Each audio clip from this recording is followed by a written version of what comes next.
We're very proud and of course honoured to be able to speak here today. What's happening today, whilst it may have a focus on your pipeline issue, is part of a worldwide phenomenon that we're all living through. We're seeing in our country, we've got people out there now arguing for austerity, and I know we're now all learning what that word means. Oddly enough, we had 9 out of 10 economists in our country say that when we started spending more during the recession, we did the right thing.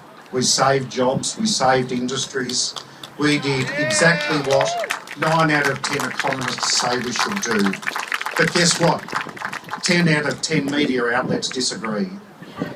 Now, what made them the experts? I don't know. It's very interesting to watch. You look at global warming, you look at climate change. 9 out of 10 scientists say it's fair dinkum, it's here, it's now, it's time to act. 10 out of 10 media outlets in Australia, no such thing, doesn't exist. What we're seeing is the corporate world in our country telling the media what it is that they can say and do, and telling governments what it is that they can say and do.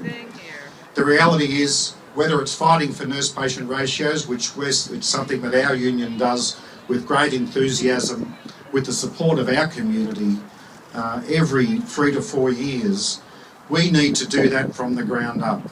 No employer is going to give that to us. No government is going to give that to us. No corporation is going to give that to us. If we abide by the rules will change. We've already seen that happen. What we need to do is embrace the idea of civil disobedience.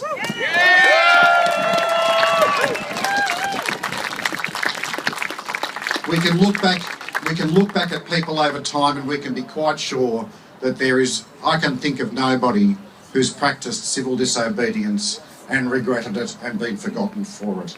It's what we do best. It's the only way we can fight, because the laws will stop us. You have our support, and we're obviously very proud to be part of it. And thank you, and greatest respect from Australian nurses and midwives. Thank you. And speaking of support, I would just like to let you know who all is on this stage. We have, of course, our Executive Council of NNU, National Nurses United, in the red. And a string of people around and behind us, and I'm just going to give a shout out to each of them. Greenpeace, Credo Mobile, Sierra Club, APEN, Asian Pacific Environmental Network, Friends of the Earth, aren't we all? Food and Water March, Sierra Club San Francisco Bay Chapter, 350.org, 350bayarea.org, the Equal Health Network, Keystone XL Action Council, Center for Biological Diversity, California League of Conservation Voters. I almost said conservative voters. I don't think that's right. Unite Here, Local 2850. Movement Generation. Bay Localize. Citizens Climate Lobby. Sustainable San Rafael. Rainforest Action Network. And Idle No More, Wounded Knee.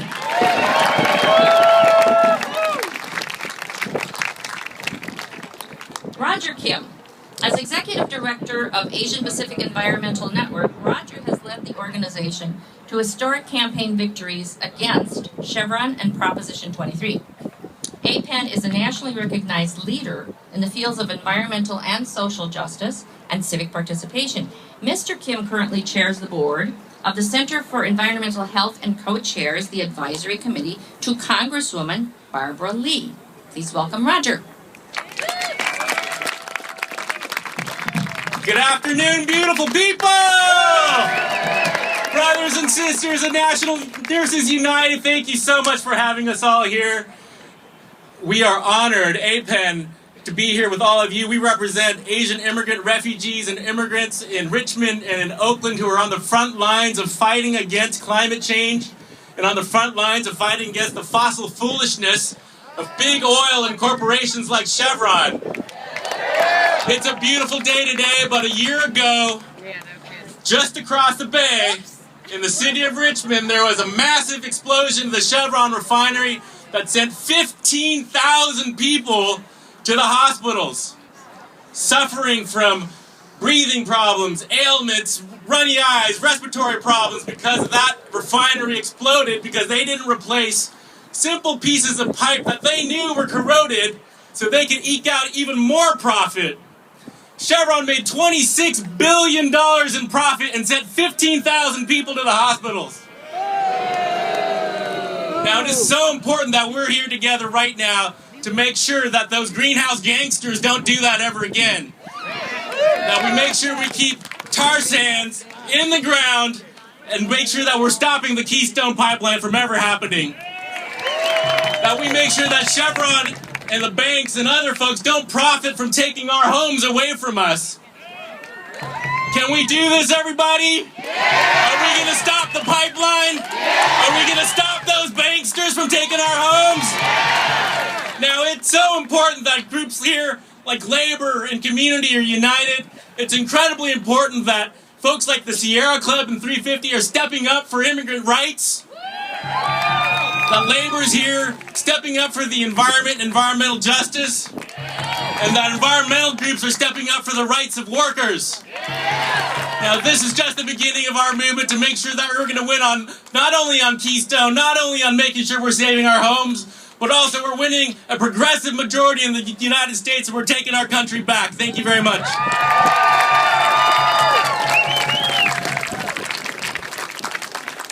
Now I'd like you to please join me in welcoming Jess Durbin Ackerman, leader in the Sierra Club. Hey, how's everybody doing today? Oh, we have a beautiful day at the Golden Gate Bridge. I'm so glad it's not foggy, aren't you? Yeah. Awesome. Well, I'm here today because I'm a native Californian and we're Obama's base, right? That's where he comes for his money and his support when he runs for office, and the Democratic Party. So he's told us that we must take action to stop climate change, right? That's what's on the back of all these posters, a direct quote from Barack Obama. We need to hold him to that promise. We know that climate change is the #1 most important environmental issue of our time, and arguably the most important issue of our time. And we need to continue to ensure that health and safe communities are available to all citizens, not just the ones that have money or don't live next to oil refineries. So that starts with the rejection of the Keystone XL pipeline to move forward on climate towards a clean energy future. Thank you very much for being here today. I'm so excited about this coalition going forward to move forward on climate. Thank you.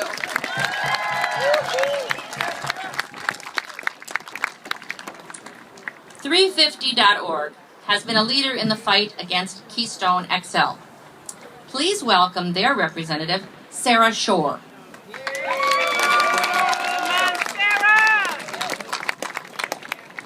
How's everyone doing? You guys look great out there. I just wanted to start by thanking National Nurses United for organizing this wonderful event. You guys look great out there. So 350, along with a bunch of other groups, have been fighting the Keystone XL pipeline across the country. Over the last few months, we've been meeting Obama, meeting Vice President Biden, and meeting Secretary Kerry at every public appearance and telling them, reject the pipeline. We know that if we put enough grassroots pressure on these folks, they are going to make the right decision, and we need to push them to do that. So thank you all for being here today. And I'd like to echo what APEN said, what a lot of these groups are saying. We have to stand up to fossil fuel. We have to stand up to the fossil fuel industry. And I invite you to join us in our summer heat actions happening across the country. One happening here on August 3rd at the Richmond Refinery. We hope you can join us for that. 350 Bay Area, APEN, lots of great partners working on that.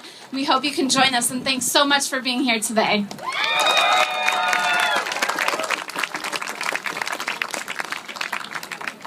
Now, to talk about how the Robin Hood tax can impact climate change and austerity, here is NNU Director of Public Policy, Michael Leidy.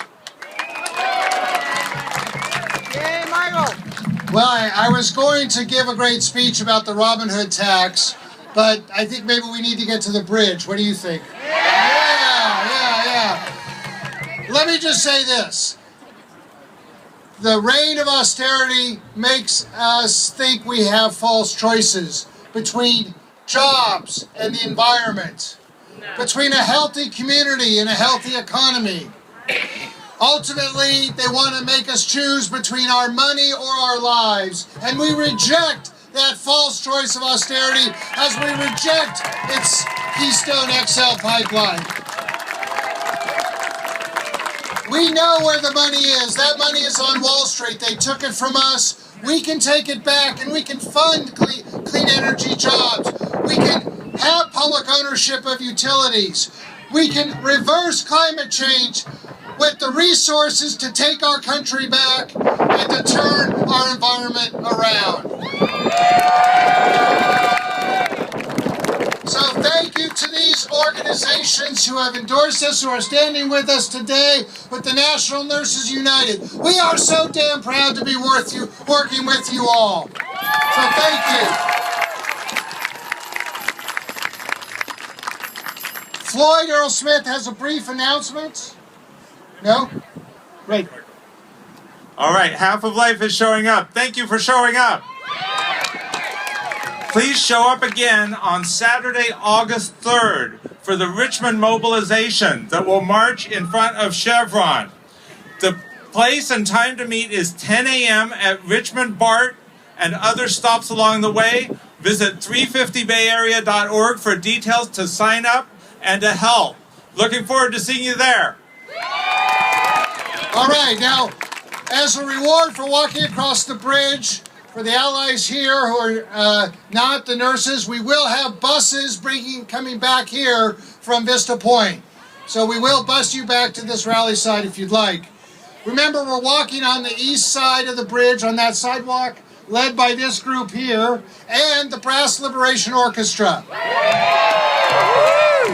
And finally, it is my honor to welcome Idle No More and the Elder Wounded Knee, who will lead us in a song as we depart. And please don't forget, look in the air, where we say, nurses say, stop Keystone. Look on the sea, stop Keystone XL.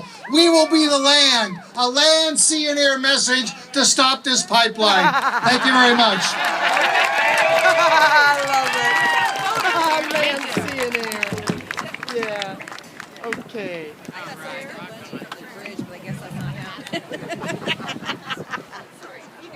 First of I all, was hoping. I mean, they said it was CG. I want to thank the Creator for allowing us to be here on our sacred earth, Mother Earth, who gives us everything to survive on this earth as earth people.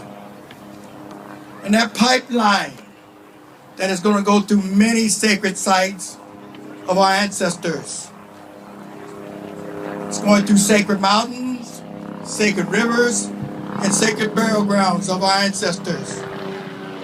We call on all earth people from all over the world to come and support us to stop that pipeline.